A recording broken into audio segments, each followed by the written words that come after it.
Discuss करेंगे poetry appreciation. तो सबसे पहले देखेंगे पोइट्री बेसिकली क्या होता है। तो पोइट्री एक टाइप है लिटरेचर का जो कि कन्वे करता है कोई भी थॉट, कोई भी आइडिया, कोई भी सीन को डिस्क्राइब कर रहा है, कोई भी स्टोरी जो बता रहा है किसी भी लिरिकल फॉर्म में या फिर रिथम्स के फॉर्म में। जो भी पोएट अपने एक्सप्रेशन को अपनी राइटिंग में एक्सप्रेस कर रहा है, एक रिटन फॉर्म में एक्सप्रेस कर रहा है, राइम्स का यूज़ करके, लिरिक्स का यूज़ करके, उसे अपन पोइट्री कहते हैं।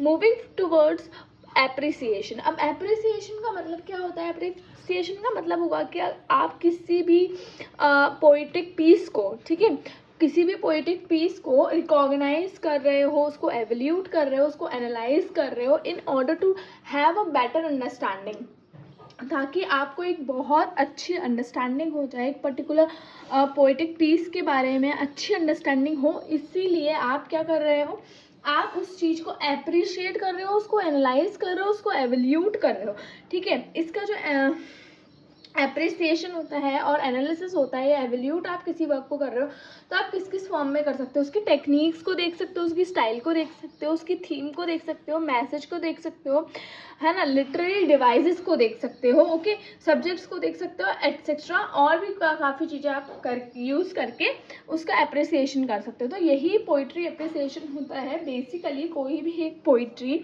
उसका आप अपने थॉट्स को उसमें शेयर कर रहे हो, जो भी थॉट्स पोएट ने उस पोइट्री में या उस पोम में शेयर करें, आप उनको अच्छे से पढ़ रहे हो, उसकी राइम स्कीम्स को देख रहे हो, उसकी थीम क्या है, उसको एनालाइज कर पा रहे हो, एवल्यूट कर पा रहे हो कि वो जो पर्टिकुलर पीस है, पर्टिकुलर पोम है, वो क्या मैसेज कन्वे कर रही है, ठीक है, और क्या क्या वो किसी यूनिवर्सल ट्रुथ के बारे में बता रही है, या फिर उसमें लिटरेरी डिवाइसेस क्या होंगे, उसमें कौन सी टेक्निक, कौन सी लैंग्वेज, कौन सी स्टाइल यूज़ करी गई है। तो वो सब अपन एक पोइट्री एप्रिसिएशन में करते हैं किसी भी पोएम का, ओके। आगे अगर अपन पढ़ेंगे तो कुछ पॉइंट्स यहाँ मैंने लिखे हैं। तो इससे पहला पॉइंट है जॉनरा और इट्स टाइप। तो जॉनरा में की कैटेगरीज होती है जिसमें आता है सोनेट हो गया, वर्ड हो गया, लिरिक, एलर्जी, और काफ़ी सारी जॉनरास होते हैं और उनकी कैटेगरीज ये सब होती हैं। Identify what types of poem it is. अब जो जॉनरा है और टाइप है वो क्या कर रहा है, आइडेंटिफाई कर रहा है कि ये किस टाइप की पोएम है। क्या ये कोई लिरिक पोएम है, क्या क्या ये कोई सोनेट है, क्या ये कोई ऑड है, ओके, क्या ये कोई एलर्जी है, ठीक है, ओके। फिर और क्या ये भी देख रहा है कि इसके जो क्या ये सिंबॉलिक है, क्या ये एल्गोरिक है, रोमांटिक है या क्लासिकल है, किस टाइप की पोएम है, क्या आइडेंटिटी है उस पोएम की, ये भी अपन इसमें जॉनरा और उस टाइप के में बता सकते हैं। अदर देन दैट अपन ये आइडेंटिफाई कर सकते हैं कि ये पोम है जो ऑटोबायोग्राफिकल है या फिर ये मतलब ऑब्जेक्टिव है। या तो ये सब्जेक्टिव होगी या ये ऑब्जेक्टिव होगी। सब्जेक्टिव मीन्स सेल्फ के लिए लिखी गई है, ऑटोबायोग्राफिकल है। ऑब्जेक्टिव मीन्स किसी और के लिए लिखी गई है, किसी और के पर्सपेक्टिव को लेकर लिखी गई है। जैसे जो नेचर पोम्स होती है ना, वो ज़्यादातर ऑब्जेक्टिव पोम्स होती हैं। क्योंकि उसमें किसी और के बारे में, किसी और पर्टिकुलर चीज़ के बारे में, किसी और के पर्सपेक्टिव से अपन पोम लिख रहे हैं, ठीक है। या फिर और जो सब्जेक्टिव हुआ वो सेल्फ नरेटिव पोम्स होती हैं, ऑटोबायोग्राफिकल पोम्स होती हैं, ओके, सेल्फ एक्सपीरियंसेस के ऊपर भी पोम्स होती हैं। ये जो है, ये जो टाइप है, ये ब्रिंग आउट करता है रेटोरिक थीम्स को और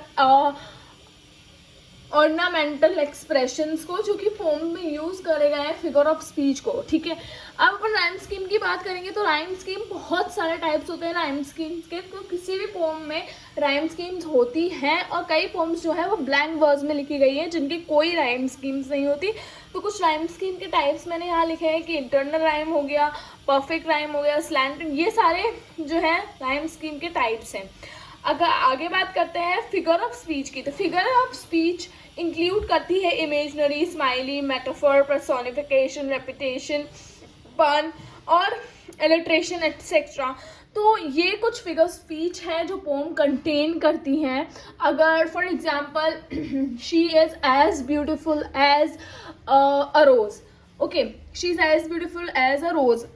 तो यहाँ पे मैंने कौन सा फिगर ऑफ स्पीच यूज़ करा है, स्माइली यूज़ करा है, क्योंकि मैंने किसी पर्टिकुलर पर्सन को किसी नॉन लिविंग थिंग या किसी से कंपेयर करते हुए अगर कहा है तो मैंने एज का यूज़ करा है, लाइक का यूज़ करा है, तो वहाँ पे सिमिली हो गई।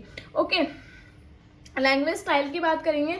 लैंग्वेज स्टाइल इंक्लूड करती है यूज़ ऑफ वही आ गया यहाँ पे फिगर ऑफ स्पीच की बात हो गई, इसमें रिदम की बात हो गई, इसमें वर्ड की लेंथ क्या है उसकी बात हो गई, ठीक है, नंबर ऑफ लाइंस कितनी है पोम में, इमेज क्या है, उसका सेंस क्या है, ठीक है, टोन ऑफ स्पीकर क्या है, क्या उसकी टोन होपफुल है, एनर्जेटिक टोन है या फिर सैड टोन है, और मतलब किस वे में वो अपने मैसेज को कन्वे करना चाह रहा है। तो टोन ऑफ द स्पीकर भी अपन पोइट्री एप्रिसिएशन में देखते हैं।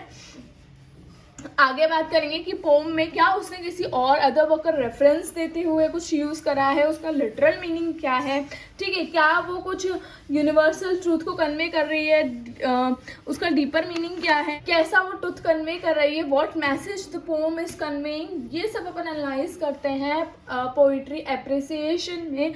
यूज़ करेंगे कि पर्पस क्या है राइटिंग का, ये भी एक पॉइंट है पोइट्री एप्रिसिएशन का। देन एज, कौन सी एज में इसको लिखा गया है, फॉर एग्जांपल रोमांटिक एज में लिखा गया है, एंग्लो सेक्सन एज की पोम है, या व्हाटएवर रेनेसांस पीरियड की है, या कौन से पीरियड की पोम है, उसके अकॉर्डिंग उसकी एज क्या है वो भी अपन इसमें मेंशन करते हैं। नेक्स्ट अपन देख रहे हैं to understand the essence and the summary of the poem. तो लास्ट बट नॉट लीस्ट अपन को लिखेंगे, समरी से कंक्लूड करेंगे अपने पोइट्री एप्रिसिएशन को। तो कुछ इन पॉइंट्स में पोइट्री एप्रिसिएशन होता है, आप इस पॉइंट्स के का स्क्रीनशॉट ले सकते हो। ये यहाँ पे मैंने लिखे हुए हैं, बिल्कुल हाईली डिफाइंड मैंने यहाँ पर करा है, हर पॉइंट को मैंने अच्छे से डिफाइन करा है, जो एक पोइट्री अप्रिसिएशन के लिए बहुत ज़्यादा इम्पॉर्टेंट है। आप चाहो तो इसका स्क्रीनशॉट ले सकते हो। Thank you for watching. अगर वीडियो पसंद आया तो चैनल को सब्सक्राइब, वीडियो को लाइक करें।